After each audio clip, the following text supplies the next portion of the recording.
ಕೇಳಿದರೆ ನಮಸ್ಕಾರ. ಈ ಭೂಮಿ ಮೇಲೆ ಹುಟ್ಟಿರ್ತಕ್ಕಂಥ ಪ್ರತಿಯೊಬ್ಬ ಮನುಷ್ಯನಿಗೂ ಆಸೆ ಇದ್ದೇ ಇರುತ್ತೆ. ಆಸೆ ಸಾಮಾನ್ಯವಾಗಿರ್ತಕ್ಕಂಥದ್ದು. ಆಸೆ ನಮ್ಮೆಲ್ಲರಲ್ಲೂ ಇದೆ. ಆಸೆ ಎಲ್ಲರಲ್ಲೂ ಭಾಳ ದೊಡ್ಡದಾಗೇ ಇರುತ್ತೆ. ಆದರೆ ದುರಾಸೆ ಮಾತ್ರ ಇರಬಾರ್ದು ಅಂತಕ್ಕಂಥದ್ದು. ಆಸೆ ಏನೆಲ್ಲ ಆಸೆಗಳಿರ್ತವೆ ಅಂತಂದರೆ,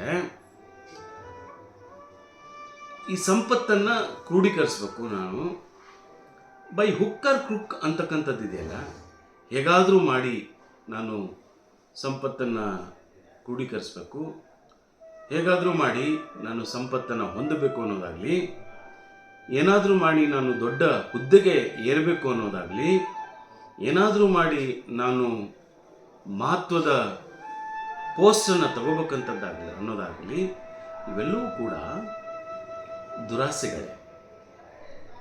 ಆದರೆ ಮನುಷ್ಯನ ಆಸೆಗೆ ಮಿತಿ ಇದೆ. ನಾನು ನನ್ನ ಕೈಗೆ ಎಟುಕುವಷ್ಟನ್ನು ಮಾತ್ರ ನಾನು ಆಲೋಚನೆ ಮಾಡಬೇಕು. ಹಾಗೆಯೇ ಕೆಲಸ ಮಾಡದೆ ಅಥವಾ ದುಡಿಯದೆ ನನಗೆ ಎಲ್ಲದೂ ಸಿಗಬೇಕು ಅನ್ನೋದಿದೆಯಲ್ಲ, ಸಂಪತ್ತಾಗಲಿ, ಪೊಸಿಷನ್ ಆಗಲಿ, ಪವರ್ ಆಗಲಿ, ಸಿಗೋದು ಭಾಳ ವಿರಳ ಮತ್ತು ಅಪರೂಪ. ಕೆಲವರಿಗೆ ಅದೃಷ್ಟ ಇರುತ್ತೆ, ಲಕ್ ಹೊಡೆಯುತ್ತೆ ಅಂತ ನಾವು ಮಾತಾಡ್ತೀವಿ. ಆದರೆ ಎಲ್ಲರಿಗೂ ಲಕ್ಕು ಎಲ್ಲ ಸಂದರ್ಭದಲ್ಲೂ ಹೊಡೆಯುತ್ತಾ?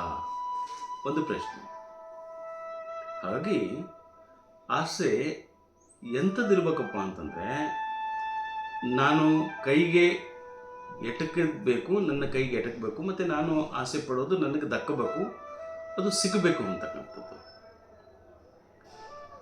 ಅದಕ್ಕೆ ಬುದ್ಧ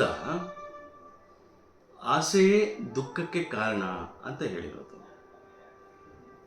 ನಾನು ಸಿಗದಿದ್ದಾಗ ನನಗೆ ದುಃಖ ಖಂಡಿತ ಆಗುತ್ತೆ. ನಾನು ಏನೋ ಅಂದ್ಕೊಂಡಿರ್ತೀನಿ. ಆದರೆ ಭಗವದ್ಗೀತೆಯಲ್ಲಿ ಶ್ರೀಕೃಷ್ಣ ಏನು ಹೇಳ್ತಾನೆ, ನೀನು ಹುಟ್ಟಿ ಬಂದಾಗ ಏನೂ ತಗೊಂಡು ಬಂದಲಿಲ್ಲ, ಸಾಯುವಾಗೂ ಏನೂ ಒಯ್ಯಲ್ಲ. ಹಾಗಾಗಿ ಈ ಮಧ್ಯದಲ್ಲಿ ಸಿಗಲಿಲ್ಲ ಅನ್ನೋದಕ್ಕೆ ಯಾಕೆ ಇಷ್ಟೊಂದು ದುಃಖಿಸ್ತೀಯ? ಹೇ ಹುಚ್ಚು ಮನುಷ್ಯನೇ, ಇದು ಮನುಷ್ಯನಿಗಷ್ಟೇ. ನೋಡ್ರಿ, ನನಗೆ ಸಿಕ್ಕರೆ ನನಗಷ್ಟೇ ಅಲ್ಲ, ನನಗೆ ಪುಕ್ಸಟ್ಟೆ ಸಿಕ್ಕರೆ ನನಗೂ ಬೇಕು, ನಮ್ಮಪ್ಪನಿಗೂ ಬೇಕು ಅಂತಕ್ಕಂಥದ್ದು. ಯಾಕೆ ಈ ನನಗೆ ಸಾಕು, ನನಗೊಂದೇ ಸಾಕು ಅನ್ನೋದು ತೃಪ್ತಿ ಯಾರಿಗಿದೆ? ಮನುಷ್ಯ ಅದಕ್ಕೆ ಅತೃಪ್ತ. ಕೋಟಿ ಇದ್ದನು ನೂರಾರು ಕೋಟಿ ಹೇಗಾದ್ರೂ ಮಾಡಿ ನೂರಾರು ಕೋಟಿ ಒಡೆಯನಾಗಬೇಕು ಅನ್ನೋದಿದೆಯಲ್ಲ, ಇದು ದುರಾಸೆ. ನಾನು ಸಣ್ಣ ಪೋಸ್ಟಲ್ಲಿ ಇದ್ದು ನಾನು ಹೇಗಾದರೂ ಮಾಡಿ ದೊಡ್ಡ ಪೋಸ್ಟಿಗೆ ಹೋಗ್ಬೇಕು ಅಂತಿದೆಯಲ್ಲ, ಇದು ದುರಾಸೆ.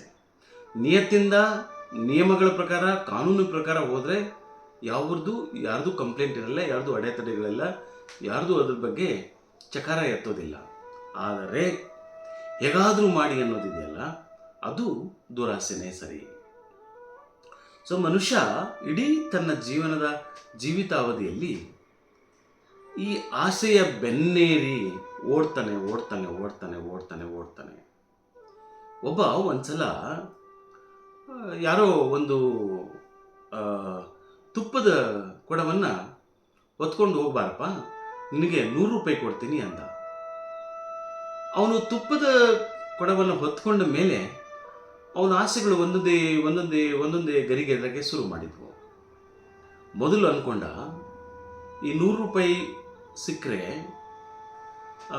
ಒಂದು ಕುರಿ ತಗೋಬೇಕು, ಇಲ್ಲ ಒಂದು ಕೋಳಿ ತಗೋಬೇಕು. ಆ ಕೋಳಿ 100 ಮೊಟ್ಟೆ ಇಡುತ್ತೆ, ಅದು 1000 ಆಗುತ್ತೆ.